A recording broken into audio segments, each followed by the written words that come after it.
So a time management skill that I wish I could go back and tell my freshman self is that it is okay and actually preferable to do homework on the weekends, specifically on Saturday. Honestly, I didn't do any homework on any Saturday until my junior year of college, and when I did that, my eyes were open to how refreshing it is to not have to scramble on Sunday and worry about getting your homework done. So don't waste your Saturdays. One tip that I received when I was a freshman was that when you get your syllabi, to read through them. This may seem a bit obvious, but I promise you, reading through your assignments, looking up ahead, noting the bigger assignments in your calendar is going to help you out a lot. Even if something is a month away, things go by super quickly and suddenly you'll be right on top of that big assignment. So do yourself a favor, write those things, note them in your calendar, and then just read up on it a little bit. And after that, just focus on the day that's in front of you and the next day, and you're going to do just great. Hi, I'm Rachel Kennedy from the Center for Academic Success, and today we're going to be dealing with the first in a 4-part series designed to help you freshmen in FYE blocks be successful. Now, in a normal year, we would be doing this quite differently. We would be meeting together in 4 blocks at a time. We'd be presenting this live and with a lot of students involved in that presentation. However, as you know, many things are different this fall, and so we're all making adjustments accordingly. So unfortunately, you're going to have to deal with me for the first and the second of these 4-part series. Today we'll be on time management. The next time we'll talk about creative ways to study, and then we will hear from some of your FYE professors on how to make the most of your advising appointments and choosing of your classes for spring semester, and then we'll also have one on mental health. So let's get started and talk about time management. This is something I think a lot of freshmen come in thinking they have all under control and that they know all about and no one can teach them anything new. So I want to tell you, I have seen students with very high IQs who didn't have good time management and have failed out of Bethel. And on the contrary, I've seen students with lower IQs but who had great time management skills and a strong work ethic who were able to be successful because of those things. So if you're someone who has always gotten by on the basis of your intelligence, I want you to know that you're probably at a crossroads where that's no longer going to be enough for you. So it's time to get a handle on the time management skill. In January, I will get to start meeting with those of you who might get put on academic probation this semester. Or you could even worse, be dismissed because of your grades. But for those of you who are put on probation, you'll have to meet with me and someone in my office every week for the spring semester to ensure that you're being successful.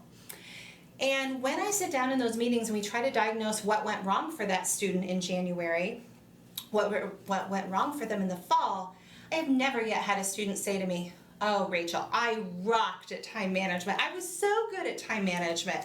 I really wish I would have spent more time watching Hulu.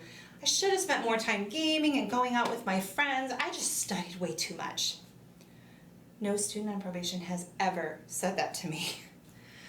But what I do hear invariably 90% of the time or greater is that they struggled with time management. In high school, this wasn't an issue. Your day was structured, your time was structured. And even if your parents didn't really care if you did homework or not, your whole educational system was designed to make sure you succeeded no matter what you did. College is designed to give you equal access to be successful or to fail, same as everybody else. And so you're going to have to implement some good time management skills if you want to be successful. So let's talk about what gets in your way. There are 6 obstacles to time management. The first is no goals or having vague goals that aren't very achievable. And then disorganization. Also the inability to say no, whether it's a social opportunity or a job opportunity. And then dealing with interruptions. And then also to a lesser degree, the fear of failure. Whoops, wrong way. The fear of failure and stress and fatigue can also take a toll on time management. So let's talk about goals. Okay, so you want your goals to be smart, measurable, achievable, realistic, and time-based, or you want your goals to be smart. In other words, what do you want to accomplish, how, and in what time frame? Okay, so you have to be specific. You can't just have this vague goal that says, I will get all A's in my first semester. Okay, that's a terrible goal. Wait, did I just tell you that you shouldn't get all A's? No, I did not tell you that. I just said that that's a terrible goal. It's a great aspiration. It's something wonderful to aspire to, but it's not a goal, because a goal has a way to measure if you're on track to achieve it. If my goal is I will get all A's this semester, how do I know in week 4 if I'm on track for that or not? How do I know in week 7 or week 10 if I'm going to make it, or if I need to make an adjustment? Okay, so your goals need to be very specific and measurable, achievable, realistic, and time-based. So let's try a better example of a goal. Another goal might be, I will turn in all of my work at least 8 hours before it's due. Okay, that's a great goal, but also think through what you're saying and don't just select something randomly. So if most of your assignments are due at midnight and you're saying that you will turn them in at least 8 hours before they're due, well, that might be 4 p.m. Is that really a reasonable time for you to do that? So these are the things you have to weigh in the balance. Another example of a good goal might be something like, I will study 40 minutes a day for my history class using methods such as outlining the chapter, making flashcards, retyping my in-class notes, and writing my own practice tests.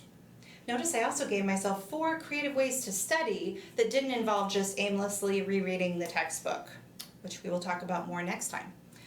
Another example of a better goal might be something like, I will go to tutoring weekly for any class in which I receive a test or major project grade of less than 80%, and I will continue to go to tutoring weekly until my cumulative class grade reaches 83% or better.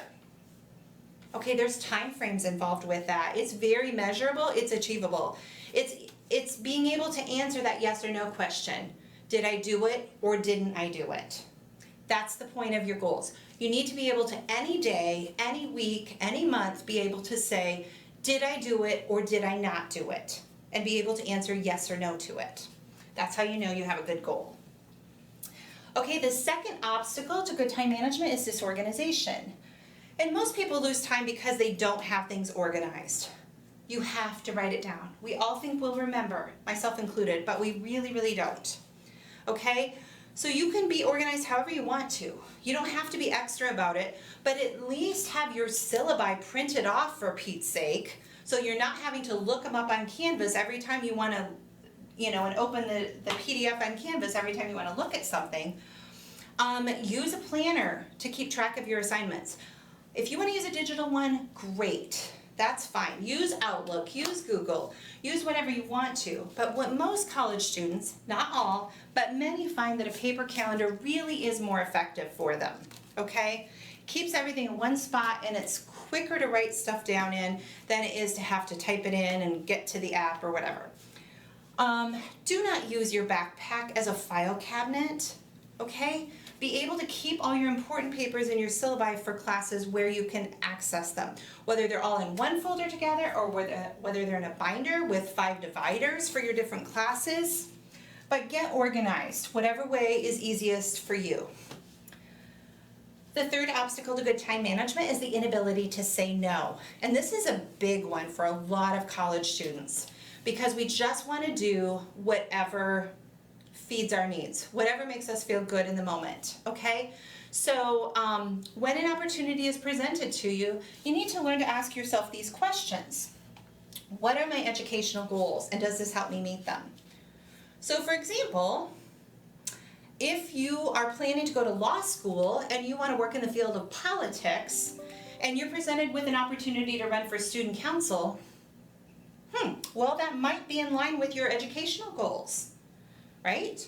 If it's something that's going to look good on a resume, for those of you who are business majors, if it's something that is going to help you in your application to med school or whatever, then think through those things, okay? How many hours am I working outside of school, and will this affect my job? So if you get an opportunity to be in a musical ensemble that meets every afternoon from 3 to 5, and that's the time you would normally work, and if you have to work 20 hours a week in order to pay your bill at Bethel, if you're giving up 6 hours a week or so of that 20 hours a week that you can work, Are you still going to have the money to pay your bill and come back to school next semester? These are the things you have to weigh in the balance and ask yourself. Especially the next one, in terms of social situations, will this add more stress to my life than it will joy and opportunity? This is the one where, for those of you who are procrastinating, you're sitting in your dorm room, it's 10:30 p.m., that 3-page essay is due at midnight, and you just started it, or maybe you just got your introduction or your first paragraph done. And somebody comes in your room, a whole group of your friends, and they're like, we're going to Taco Bell, come on. And you're hungry. Ugh, you skipped dinner. And that sounds exactly like what you need right now. Okay, you have to weigh in the balance. This is due at midnight, and I've got less than an hour and a half to do. Is this going to add more stress to my life than opportunity and joy? Because if I go with them and I come back and I've only got 40 minutes left to crank out that 3-page paper, how stressed am I going to be? Okay, those are the kinds of things you need to learn to ask yourself. Does it align with my priorities, and does it fit into my schedule? And then the fourth obstacle to good time management is interruptions. You may have heard some statistic before, something similar, that it takes the average person 11 minutes to refocus after an interruption, even a minor one. So when you think about it, you're getting in the groove, so you have 50 minutes to study. Let's say you're in your dorm room, you've got 50 minutes between class, and you're trying to use that time productively. Good for you, by the way. And so it's about 10 minutes after the hour, and you're just starting to get focused and get in the groove, and then you get a text from your mom. And you answer it really quick, and maybe you just say, studying right now, I'll call you later. Okay, but you still answered it, you still looked at it, you were still distracted by the fact that the text came in. And so using our formula, if it takes 11 minutes to recover from that interruption, minor as it was, it's now 20 minutes after the hour before you get refocused again to the point where you were before. And then let's say your roommate walks in the room, and being the kind and thoughtful roommate that they are, they notice that you're studying, and so after they say hello and greet you, they become aware of that, and maybe they leave you in peace and go down the hall. Okay, but you still had another interruption. So it's 20 minutes after the hour, it takes you 10 minutes or so to refocus. Now it's 30 minutes after the hour before you get in the zone again. And then maybe a call comes through from your dad. And maybe you press silence on your phone, but still the fact that you heard the vibration of your phone was a distraction to you. So do you see how we could get through 45 minutes and only have 3 or 4 distractions that were minor and minute? But yet with that 11 minutes to refocus, you can have a whole hour where you accomplish almost nothing. Okay?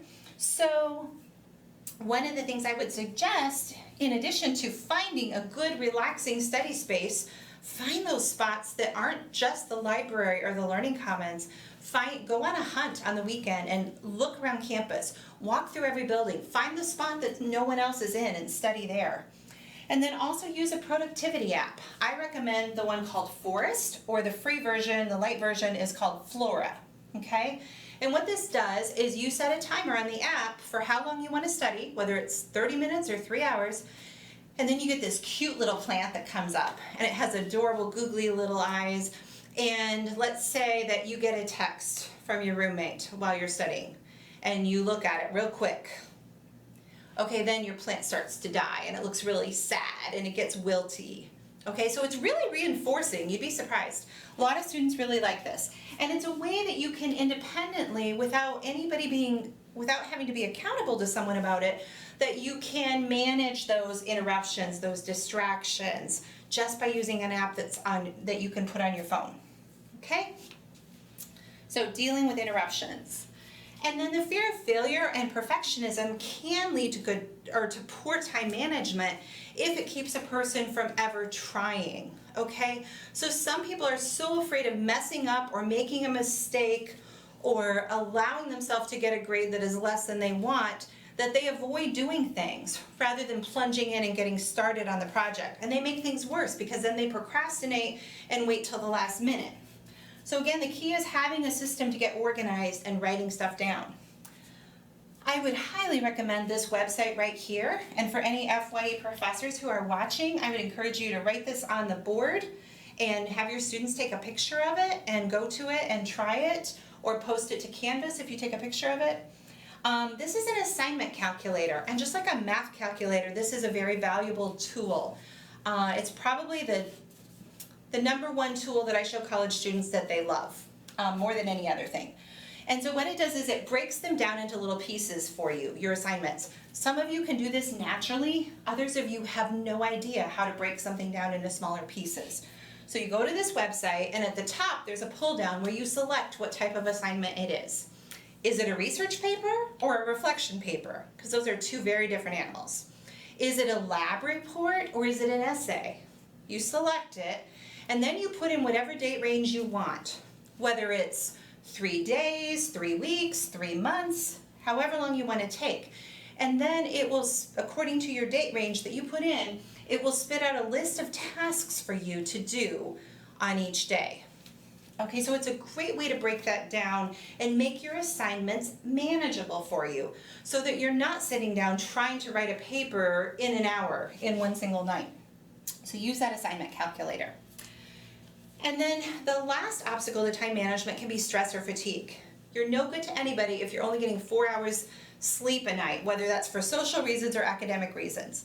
And if you feel so stressed out by your schedule and your commitments, whether it be sports or work or theater or whatever, and balancing those things with your academics, this is part of what college is about, and learning how to balance those things in adult. But sometimes we all need a helping hand and just somebody objective to help us evaluate that. So maybe you go to an upperclassman like your RA for help. Maybe you go to one of your block professors or your FYE mentors. Maybe you come to somebody in my office. Anybody who can help you with that, to look at your schedule and evaluate where could you omit something? Where might you have some free time or something that could be trimmed off that you're not aware of? Sometimes we can't see when it's something to do with ourselves, but somebody else can see pretty clearly and objectively for us. What is slowing us down? What's making us inefficient in terms of our time management? Don't be someone who looks like they're always working but gets nothing done because they're constantly interrupted and aren't focused. So you can manage your time in 5 minutes a day. All you need is a planner, a sticky note, and a pen. Okay? Record all your deadlines and all your to-dos on the calendar, and then deal with this once every 24 hours. Every night, take a sticky note, using your calendar, make your to-do list for the next day. So on Monday night, I'm making my to-do list for Tuesday. And then this is all I carry around with me on Tuesday is my to-do list. And if I'm in class and a professor changes a date, I definitely want to write that on that sticky note. And then that night, I'm going to transfer that new date, as well as anything I didn't cross off my list, back into my calendar or my planner. Okay? I have noticed in my own job, if I don't make a to-do list for the next day before I go home at night, that I am very inefficient the next day.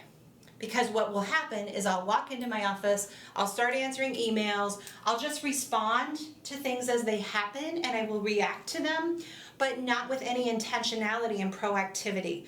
But when I make that to-do list for myself before I go home at night, then the second I walk in my office, I start cranking things out, and I accomplish much more with much greater efficiency and better time management than if I didn't make that list for myself the night before. And every morning that I come in and realize I forgot to do it, I regret it by the end of the day.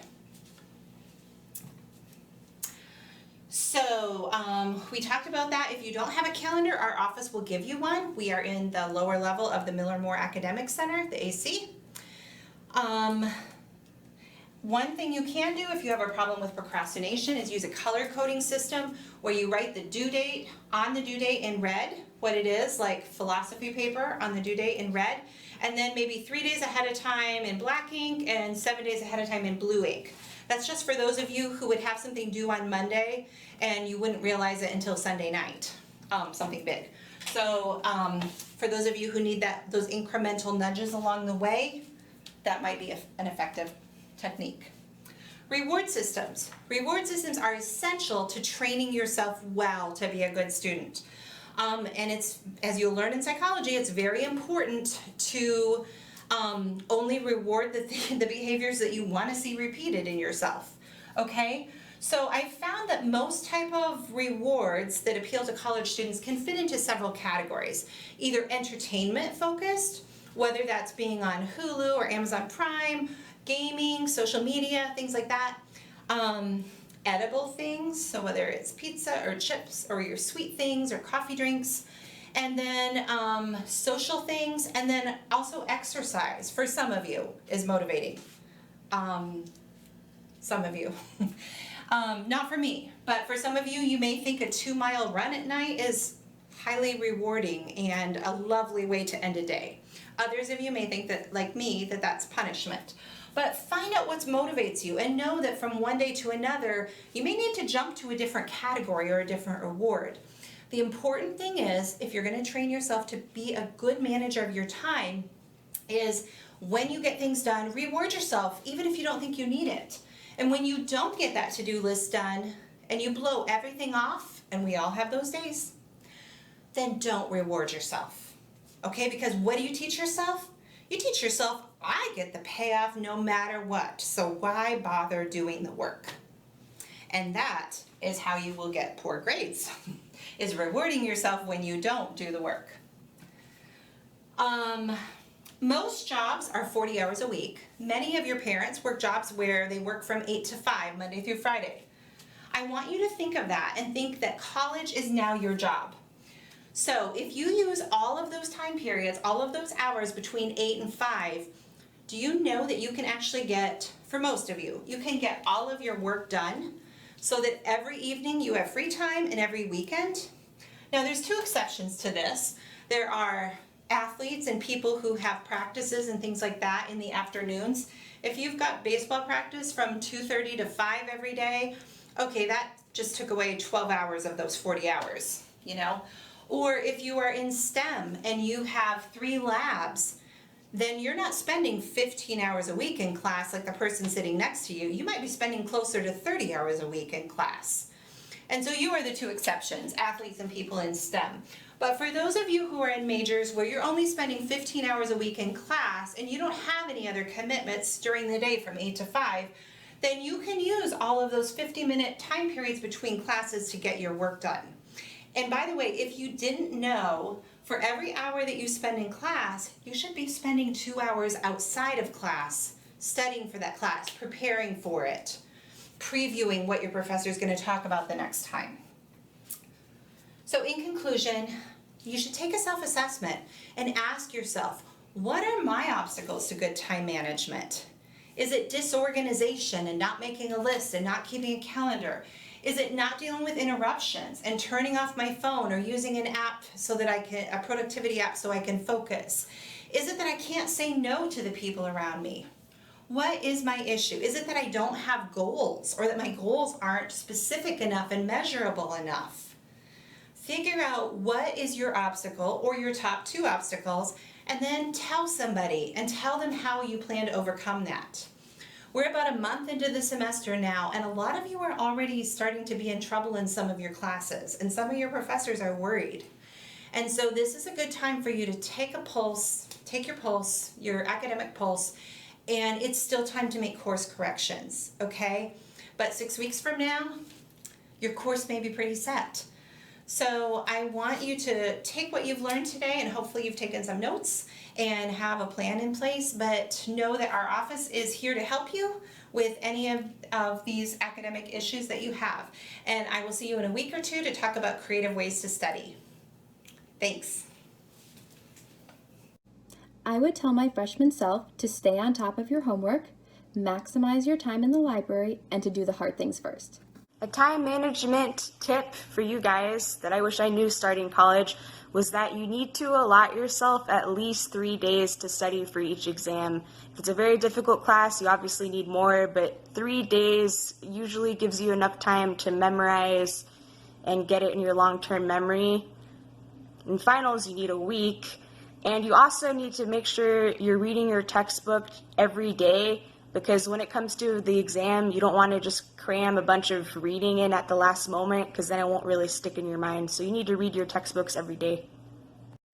If I give you one tip about time management, it'd be to make a list of assignments you want to get done each day.